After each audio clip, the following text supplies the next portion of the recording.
also I want you to know that you're not alone. Like don't think you're going through this alone. You gotta stay connected in a circle of people that are like-minded. So this is the month that we're gonna take that time and just look at everything.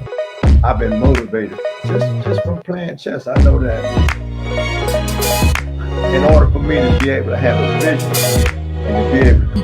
If you don't do it, who gonna do it? Let it be said, let it be heard. Everybody has a voice, and yes, your voice needs to be heard.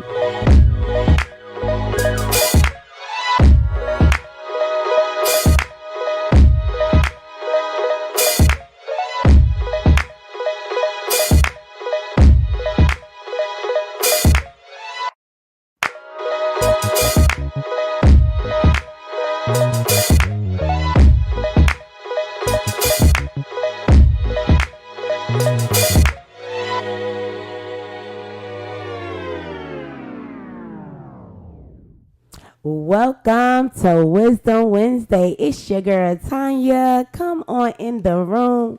Come on in the room. First of all, I need you to share this video, like this video, because you right now is about to get some power-filled knowledge, y'all. So if you know some educators, you know your students that's getting ready for school, I have a great guest in the room that is so knowledgeable, so passionate, and I'm so grateful to have him with me on tonight, and that is the director of college, childhood, and career success at Word Tabernacle Church, Tristan Hunter. Y'all, he's amazing. So, but before we get into the interview, I want y'all, it's coming up to the September, it's Labor Day weekend, so if you haven't got, anything to do, you're still trying to get something done with your girls or your homeboys, listen, the first annual hair, fashion, and my God, it's the comedy show this Saturday night on September the 3rd for my girl Shanita Scott, y'all.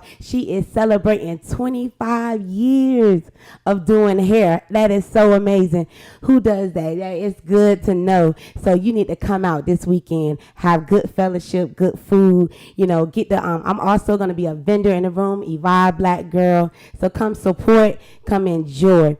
So y'all, it's been a great month of August. We've been at a place of reset, a place of being recharged, and just ready to now we about to bust in September, y'all. It's here. So that means school is back in, y'all. Last week we prayed for the educators. We prayed for our students. I had Darrell Newry, and we just prayed the house down. And so today we just want to talk about the keys to a successful school year. And so, because again, y'all, we understand that it comes with stress. It comes with, things being hectic, and we still got a pandemic out here, right? And so I wanted to come on today and have Tristan to tell a little about himself, and also tell us how, our educators and our parents can be a partner together and learning how to make sure that the student, the children are getting all they need to be productive, right? To be producing, to be fruitful. So thank you again, Tristan, for coming on. And so let the people know who you are, what you do, how you can, what your credentials are, that you're able to tell them about their keys to success. Absolutely. So first and foremost, thank you for allowing me to be here today. Oh, yeah. So my name is Tristan Hunter. I used to teach. So I taught middle school ELA and social studies. Then I went on and taught high school. I taught 9th through 12th in high school at some point while I was teaching high school. I taught English 1, English 2, English 3, English 4. So those are your American literatures, your British literatures. I also taught history. So I taught world history, American history,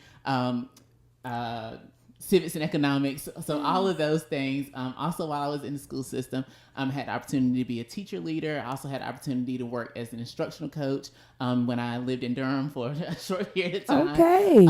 I went to East Carolina University. That's where I got my bachelor's degree in middle grades education. I specialized in English and history. Then I went on to the University of Kansas. That's where I got my master's degree. I specialized in curriculum and instruction there. And I'm so close to finishing my doctorate degree. Come on now. Yes, so I'm getting my doctorate in educational leadership from the University of Phoenix. So close to finishing, but all of those experiences have played a role in both, or the educational experiences have played a role in my role as a classroom teacher, but also as a school leader as well. Absolutely. So y'all see, he is definitely skilled in what he knows. So like I was saying to you earlier, we was talking about, y'all already have demands as a teacher. You have these things demanded by the state that you have to do, and then you have to be able to still be passionate and give the students what they need. How do you juggle that? How, tell us how they can be able to, get through the demands as well as still be passionate to be able to teach the student to get them what they need. So one of the big things I learned maybe my first or second year teaching is this idea that you don't teach on an island, where I'm not the only one or the only teacher in the building. I'm not the only one who's teaching these students. I'm not the only one who has some of the same struggles. So the biggest piece of advice, first and foremost, for teachers trying to figure out how do I balance these things out? How do I juggle them? Yeah. Find your community. That community can be two teachers. That community can be the teacher across the hall. It can be the teacher from another school. But education in itself is not something that you want to do on your own. It's a lot to hold in. It's a lot to take care of. You got a lot on your shoulders. But I think when teachers find community in other teachers, they find first relief in the fact that, I'm not the only one experiencing whatever this is that I'm experiencing. Absolutely. But then alongside that, they get a community or a supportive community that understands exactly what they're going through. So I might not know how to do this one thing, but there's a veteran teacher who was teaching 20 years who's a part of my support circle that can do that. And on the other hand, for the veteran teacher, there might be a beginning teacher who's only been teaching 2 years who knows the exact same thing, or knows something that they don't know, so we can all benefit from each other. So no competition. You're just working together as a teamwork, right? You got to let go of your ego when you're teaching. On now. So it's easy to want to be like, this household name in the school and be this person who, I want to be the best and I want to be this best at what I do. And that's perfect. You can be the best, but don't let your ego get in the way of it, right? Absolutely. Everybody needs help at some point. And it's important that when you do need help, you lean into that community. Exactly. So you have to ask. You have to ask for it, because you're not going to get it. No one's going around wondering, I wonder if Mr. Hunter in this room across the hall needs help from me. No, because they also have their own battles that they're struggling inside of their own classrooms. But when you do ask for help, a lot of times what you'll find is that, somebody else also needed help with that exact same thing. And because that person needed help, now y'all are at least able to help each other, or find somebody else who might be able to help y'all out. Absolutely. So now we have, the partnership with our teachers. How do you partner with your parents? So that's been a huge part of my work that I do now. So like you said, I'm the director of Childhood College and Career Success at Word Tabernacle. And a huge part of my work is trying to figure out exactly how we can partner our schools and our communities, and how those partnerships can be effective and meaningful and impactful. This idea of school and community partnerships, it's been around for centuries at this point. And I think about like curriculum theorists like John Dewey of the early 1920s, and he talked about schools being this idea of like a powerhouse. So we send our students into the schools and they get all of these skills and they get all this knowledge, and it's cultivated in the schools, but then we send them back out into the community. When we send them back out in the community, then we're able to build this world that we want it to be, because the school has played a major role in it, right? There's a more recent study by Joel Westheimer. He wrote this book called What Kind of Citizens? In that book, he talks about, or he asked the readers, and then the readers are students at this point, but he asked them, what type of society do you want to actually live in? And with that, he then gives them these frameworks or these different models that schools can adapt or districts can adapt in order to build those like effective partnerships, but then also to establish a world where we actually want to be and actually want to live in, and these partnerships are meaningful, and these partnerships have some benefit. And I'm not just partnering with Tanya Parker for the sake of, but there are benefits on both sides from it, and people get the benefit from it too, outside of just me and you. So in that, he talks about it. But then there was even more recent study. This one's around, I think, 2020. Let me check my notes. So in 2020, there were a group of doctors who came together, or educational doctors who came together, and they studied this relationship between school partnerships and rural community rural communities, how those things play a role. And the biggest thing when we talk about school and community partnerships, as far as the benefits, why it matters, is this idea of student learning, right? Yes. So how our students are learning, what are our students learning? So what we found, or what they found, was through this study, when we start looking at schools that have healthy community partnerships, and people investing into the schools and the schools investing into the community, the student achievement levels increase, because people see the schools as a place of value. People see the students as a place of value, and everybody has a stake in what's going on. And because everybody has a stake in what's going on, everybody's more intentional about what's going into the schools, what's going on in the schools, who's teaching what in the schools, and all of those other things play a major role in making sure really that our students are able to thrive, because that's the big part of it. Yes. Is doing those. So from that, and I don't want to like push ahead, but there are some key things that I got from that study, and also just from my general experience as a classroom teacher and a school leader, that I feel like would be really beneficial in helping us establish, but then also maintaining those school and community partnerships. Well, that's amazing. I mean, we thank you for that history. Of course, we didn't understand though that you had these many studies to do, but that's grateful that we have the research.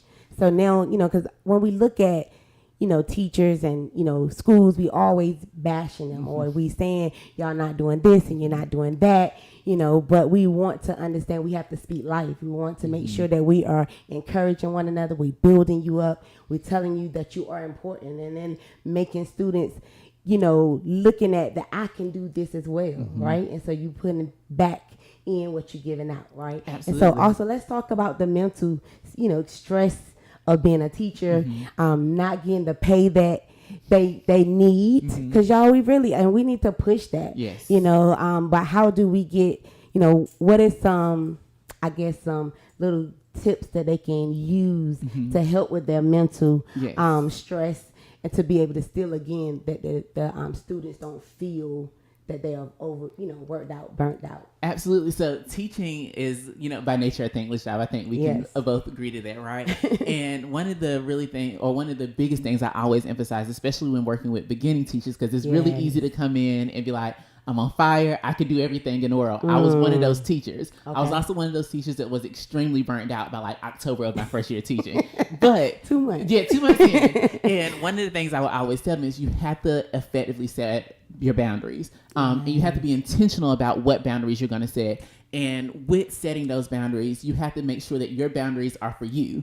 So some people might say, oh, well, I'm going to leave work every day at 4:00 because that's what time my contract says is over. And whatever isn't done at 4:00 is just not done. Okay. I was not that teacher. Okay. And I quickly learned this is why you have to individualize your boundaries. So what works for one teacher might not work for somebody else, but you want to be really explicit in what boundaries you're setting. So if my boundaries are going to be, I leave every day at 4:00 and I don't take any work home with me, that's fine. If it's going to be, oh, I'm going to leave every day at 5:00 and I'll only grade papers on Monday nights at the house, then that's fine. Whatever you want your boundary to be is fine, but you have to have some boundaries there, because it's a job that can easily take over every aspect of your life, or just spill over into other things. So the biggest piece as far as protecting your mental health is setting those healthy boundaries. And you also have to do those with students too. Yes. When I first transitioned from middle to high school, I didn't realize how eager high schoolers are to share their lives with you. Oh, yes, yes. In high school, they're shares by nature, right? Yes. And one of the things that I had to do with my students inside of the classroom was effectively, or make sure I talked about, hey, this is where I have to stop talking to you about this, but I can send you to the counselor and she can talk to you about these things, because there's only so much weight that I can bear. And it's sometimes it can be really easy to want to be this savior. Exactly. Yeah. I was trying to think of another, but I think that's the perfect word for it, where our students bring problems to us every day. But it's I taught at any given semester maybe 85 students. And if all 85 students brought their individual problems, that's 85 problems on my shoulder. Absolutely. On top of my own problems. So one of the things I quickly learned was how to set boundaries with my students as well. So I had my workplace boundaries, but I also had boundaries with my students and their relationships, so they know, hey, once it gets to a certain point with Mr. Hunter, he's going to recommend that I do this or I do that, so that I didn't go home and their problems, consume my life. Absolutely. In the same way. So building those boundaries and making sure that they're able to, they're effective and they're communicated. are the on two now. big things. Yes. So if I know what they are and I communicate them, Yes. then it's hard for other people to come against those or to try to cross them. Absolutely. That is really important. So setting boundaries. Also, what about the communication as far as, the parent and the teacher and then not feeling like they in competition. Oh, Not feeling yes. like, I'm better or I'm smarter than this parent, Mm-hmm. but letting them be inclusive. Yes. Learning how to, communicate inclusiveness, without feeling like you should want to be involved in your child's life anyway. But, we do have some parents that they work too, they overly work. There's a lot of single parents out here. Mm-hmm. And they, and all they need is somebody to hear them, see them. So how do we keep that as well? Absolutely. So it's really funny that you mentioned communication. That's one of the notes that I wrote Absolutely. down. So one of the key things of how we can effectively build those community partnerships between, and when I say community, I don't just mean, organizations. I mean the families. Exactly. I mean the businesses, any stakeholder who plays a role in the education. So when I say community, it encompasses all of those things. Okay. But one of the things I talked about when I talked about this idea of communication is the biggest way to keep the lines of communication open is figuring out which avenue works best for the person you're trying to communicate to. So the school systems, I feel like they do a really good job in communication. And here's what I mean when I say that. You're going to go to the school website. Yeah. They're going to have the information that you need up there. You're going to go to the school Facebook or the school social media page. Yeah. They're going to have it up there. You're going to get a call home. Some schools have started doing a text messaging system now. So you're going to get all of those modes of communication. Now, to speak a little bit more to how we reach the parents or how we keep those lines open, figuring out or communicating with the parent which one works best for you. Exactly, because they get too much, they get too concerned. Yes, and then if they get too many communication things, then they're like, oh, I don't want to listen to any of this, right? Exactly. And I've had families before who they're like, Mr. Hunter, can you, and I'm not an active Facebook user, but they've said, Mr. Hunter, I check Facebook the most. Okay. If you want to get in contact with me, this is how you do it. And sure enough, if I reached out to them via Facebook, they're going to respond back in an hour. They're going to respond back way quicker than an email. So it's emails work for some families. Yes. Facebook works for other families. And if that means for certain teachers, I create a teacher Facebook or a teacher social media, do it. You want to make sure you're meeting the needs of the families. Absolutely. And there are no bad parents. And there aren't parents who don't care about their kids' education. They're doing the best they can. Exactly. And exactly. They just need to be taught it. And they have these resources and some don't. And they're like, either way, I care about my child's education. Yes. How can you help me get to whatever level you want me to be? And through that, I think by meeting them wherever they are in terms of communication is the best way to keep it open, because then that parent also knew, and like I said, I wasn't an active Facebook user, but I did check it at least once a week then, because I know, so-and-so's mom might send me a message on Facebook. Let me go check to see if she sent me anything. Awesome. Yes. So meeting them literally wherever they are, I think is an awesome way to keep those lines of communication open. Well, this has been amazing information, y'all. Again, we just wanted to impact you, to inspire you to have a successful year. And we understand that, y'all, we have to have the boundaries. Mm-hmm. We have to communicate. Mm-hmm. We have to know that we are in partnership. It's not about one better than the other one, right? And so let's remember that the community, the village, it takes a village, y'all, to make sure that our children gets everything that they need. Yeah. So with that being said, Tristan, I love and thank you so much for your knowledge, for your passion, and I know that we're going to see you do amazing things and hope to have you back again. But before we go, I want you to tell them you have something a resource, a tool that they maybe can use. So we're going to tell you that, and then we're going to close out. And again, I thank you. Absolutely. Thank you. So one of the big things that we're offering this school year, so the 2022-2023 term, is this Beginner Teacher Institute. So this is designed, there are a series of workshops. They're all individual workshops designed for pre-service teachers, non-formal educators, formal educators, veteran teachers, any person who has a role inside of education, and you're interested in either sharpening your skills up, or you're just like, hey, Tristan, I have absolutely no idea what I'm doing. All of these workshops are being offered for free. There are no fees for anybody, any districts, school leaders, teachers, none of those things. All you have to do is register. How do you register? Go to teachingwithtristan.org. On the homepage, you'll see a thing that says the Beginning Teacher Institute. Once you click on it, it'll have everything that you need up there. And we also make sure that we put it in the chat, or you follow us on Smiley Praise, and you will be able to get that information as well. And we just thank you, Tristan. Thank you. Continue to be amazing, continue to rise, and just keep doing what you're doing. And so my team out there, I want you to understand, have a great week. Have a great come check with us next Wednesday, same time, 8:15. And as always, let it be said, let it be heard. Everyone has a voice, and yes, your voice is needed. Until next time.